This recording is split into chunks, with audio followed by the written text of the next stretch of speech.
Hey everybody, I'm so glad you're here with us as we kick off a brand new series called Permission Granted. It's all about one thing I think you as middle schoolers probably want more of, and that's freedom. Now, in this phase of your life, you might wonder how much freedom you actually have. You can't drive yourself where you want to go when you want to go there. You don't get to pick what social media platforms to use without your parent or guardian's approval. You don't get to choose what time you show up for school every day, or if you show up for school at all. And you can't just spend your time with whoever you want whenever you want. But while it might not always feel like it, believe it or not, each of you already has more freedom than you might think. Maybe you can choose what you'll wear to school. You can choose to study or not to study. Or maybe you have the freedom to choose what you'll pack or eat for lunch each day. But I get it. Right now it can feel like you need permission for just about everything, doesn't it? So the question becomes, what do you do with the permission you do have? I remember growing up, we loved music in our family. We were listening to it on the car rides, before games, at home, while playing video games, all the time, every time, music was going, right? And I loved the music we listened to, but I'm a real connoisseur of music. You might not know what that word means. I don't know if I know what that word means, but I just love listening to music, okay? And there were some radio stations that my parents just didn't want us listening to. I didn't have the permission to listen to it. And so, of course, like the great obedient child I was, I disobeyed. And I had this little clock, okay? This clock in my room that I used as in my alarm clock, but it also, this is crazy, back in the olden days, clocks could also be radios. Okay? And so there's this little knob on the side, and you had to get it to just the right point where there wasn't static playing while you were listening to music. And I remember sometimes when I was going to bed at night, I would just get under the covers, I would turn the volume just a little bit loud enough so that my brothers who I shared a room with couldn't hear me, and I would just flip through radio stations. And I don't even remember what I listened to, but I just wanted the permission to listen to all music. Wouldn't it be great if we had permission to just do what we wanted to do? If there were no rules, no boundaries, no one telling us what to do? Let's be real for a second. If permission really was granted for anything and everything we wanted, things could get pretty wild, wouldn't they? Want to cheat in order to pass that test? Permission granted. Want to drop out of school forever? Permission granted. Want to eat only candy for every meal of every day? Permission granted.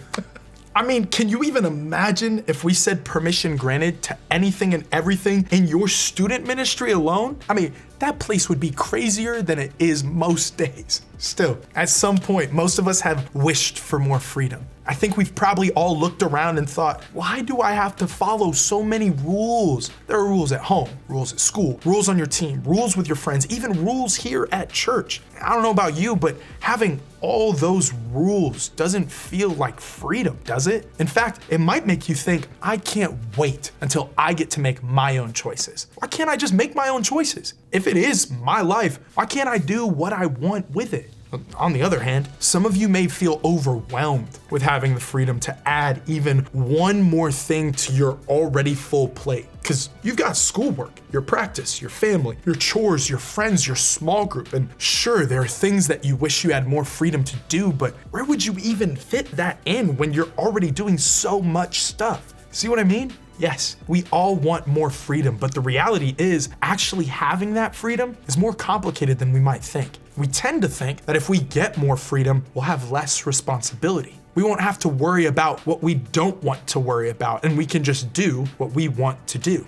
Well, I hate to be the one to tell you, but that's not really how it works. You can't really have freedom without responsibility. They're incredibly connected, and that's no accident. In fact, it's actually part of the way God designed both. So, how do we manage freedom and responsibility? To help us figure this out, I want to go back to the beginning, all the way back to the beginning, when God created the world and everything and everyone in it. We read about the start of all things in the very first book of the Bible, Genesis. In Genesis, we get to read about the beginning of God's relationship with humans. And in fact, the word Genesis literally means the beginning. Throughout this series, we'll spend a lot of time looking at Genesis because it's so full of examples of how freedom and responsibility work together. In the first pages of Genesis, so literally the beginning of the beginning, we read about how God created humans for good, loving relationships in a place called the Garden of Eden. Take a look. So God created mankind in his own image. In the image of God, he created them. Male and female, he created them. It's pretty cool, right? We as human beings were made by God in the very beginning. And not just that, but we were made in the very image of God. That means all people, you, me, and everybody else in the world have value simply by being created in the image of our Creator. As we keep reading, we see God guiding Adam, the first man he created, just before God created Eve, the first woman. Here's what happened. The Lord God took the man and put him in the Garden of Eden to work it and take care of it. Did you catch that? God placed Adam in the garden, not to do whatever he wanted with the freedom God gave him. No, God placed Adam and later Eve there for a purpose, to work and take care of the garden. If you're thinking, that doesn't sound like freedom to me, well, stick with me. Yes, humans were created with total freedom in the Garden of Eden. There, they lived in close relationship with God. Like God was right there with them every single day. We read in Genesis that when God took a look at all creation in the garden, people included, God said that it was very good. This was the way it was supposed to be from the beginning. God-given freedom was meant to be good. That was God's design. But God also called Adam and Eve to be responsible with that freedom. That wasn't a punishment or a limitation. It was part of God's plan. It gave purpose to their freedom in a really good way. Here's what's interesting. Showing responsibility wasn't just something they had to do. It was something God created them to do. Freedom and responsibility go together. It's part of the plan, and that plan has been good from the beginning. So what does that mean for you? Well, I think it shows us that God created you to do this. Be responsible with your freedom. God gave us our freedom, the power to choose. That's part of the plan. But God also asks us to be responsible with that freedom, to be wise with what we choose to do. That is part of the plan too. Think of it like this. Maybe you just got the freedom to stay at home by yourself for the first time.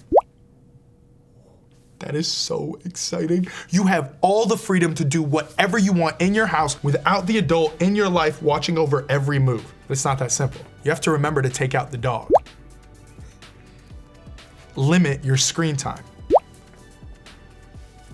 Make snacks for your sibling. Don't forget to do your homework. And maybe even do some house chores.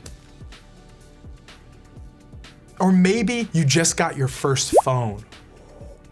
That feels like freedom. A phone gives you access to your friends and tons of information. It also comes with the responsibility to keep it charged, not break it,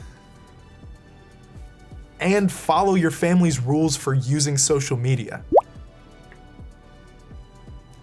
Or maybe you have the freedom of a later bedtime than you used to have. But now you have the responsibility of making wise choices for how you spend that extra time. You play video games? You text your friends or scroll endlessly? You put away your laundry like your parents asked? Study for an upcoming test? See what I mean? Sure, we may want more freedom or permission when it comes to things in our lives, but with freedom comes responsibility. And this is also true when it comes to our faith. As we get older, we experience more freedom in how we spend our time, the sort of content we'll watch, and who we hang out with. We have the freedom to choose what kind of person we will be. We have the freedom to choose whether we'll make time to learn more about God and spend time connecting with God. And when we choose to be responsible with our freedom and our choices, we'll see our faith grow over time. Freedom can be amazing. But remember, freedom doesn't mean everything's labeled permission granted. Freedom comes with responsibility. When we begin to see responsibility as a gift too, that's when everything changes. When we remember that responsibility was part of God's original design, we realize that it actually helps guide us to use our freedom in a wise, good way. So remember, be responsible